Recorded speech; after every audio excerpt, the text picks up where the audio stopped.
Hello, lovely writers, and welcome to this week's Writerly Wednesday. If you are new here, I'm Anjanette Fennell, former agent and writing mentor, who's here to help you enjoy your writerly process more.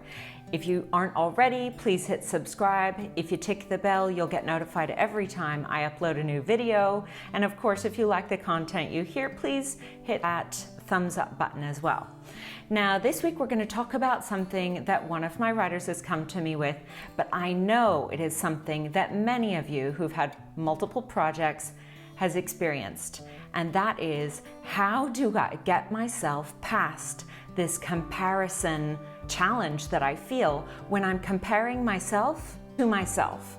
i.e., you've written one manuscript and maybe it's out on submission, and whilst you're waiting, as this process can be very long and tedious, you've started your next project.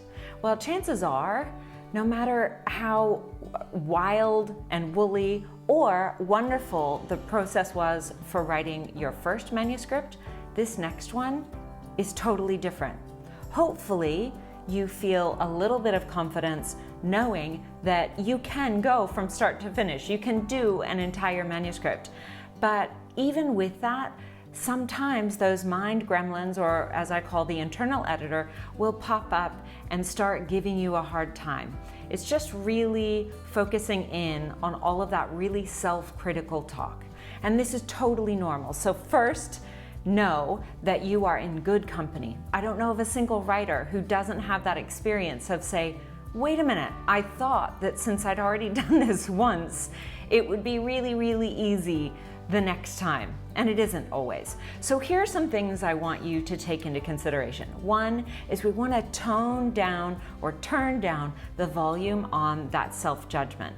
Now, that's easier said than done. So there are some tools you can use. You can use affirmations like, I know that I have the power and capacity to write another manuscript, or I know I am a writer at heart, and that means that I'm going to keep showing up for myself every day. Or you can also use tapping, which we've talked about in previous videos, or EFT, and giving yourself a script.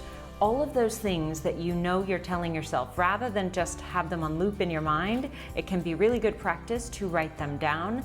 It is not a bad thing to write down a negative consequence or a negative sentence that you're saying to yourself. In fact, shining a light on it will help it float away. So write those things down and then you use them as your script for releasing the energy around all that negative talk.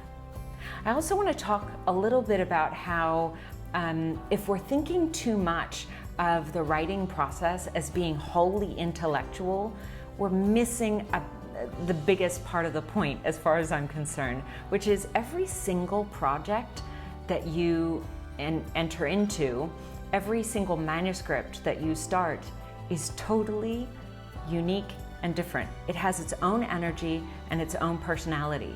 And this is true even if you are writing part of a series where the characters themselves may be in multiple books. I'm having this with multiple authors that I work with at the moment. So again, if this is you, you are in really good company.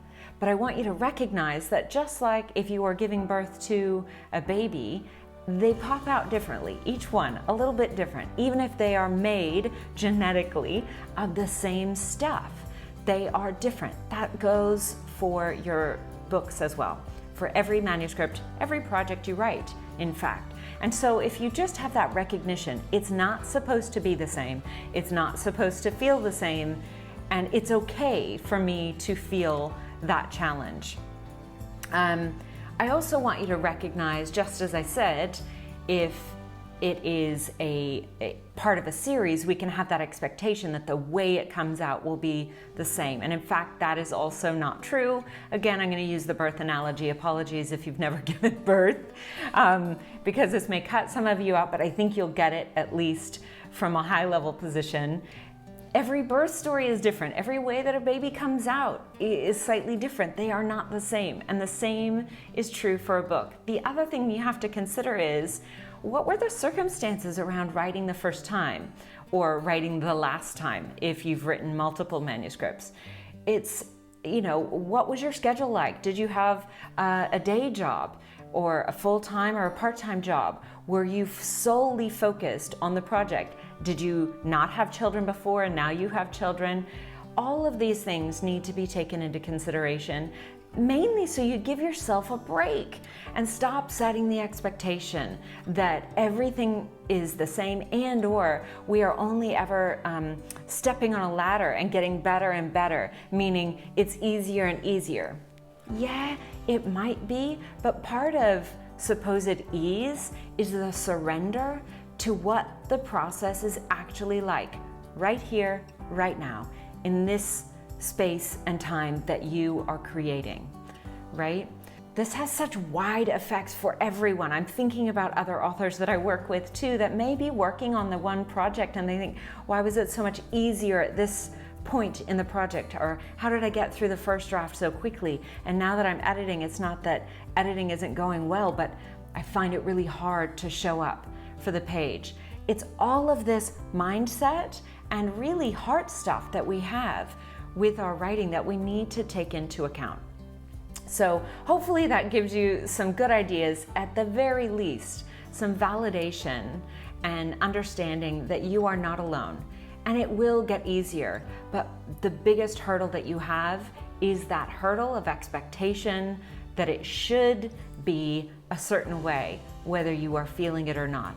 If you surrender to the process as it is and just take those steps, connect with your writing, you will feel better about every step you take. Hopefully that gives you a little bit of inspiration today, and I'm really hoping it helps the person that asked this question as well. If you have any questions or any suggestions for upcoming Writerly Wednesdays, please, as always, you can send me an email, anjanette@storyaslife.com. You can put it in the comments below. I hope to see you next week, and please, if you haven't already subscribed, hit the subscribe button, hit the bell to get notified, and a thumbs up if you like this content. And until then, I hope you have a beautiful Writerly week, and we'll see you next time on Writerly Wednesday.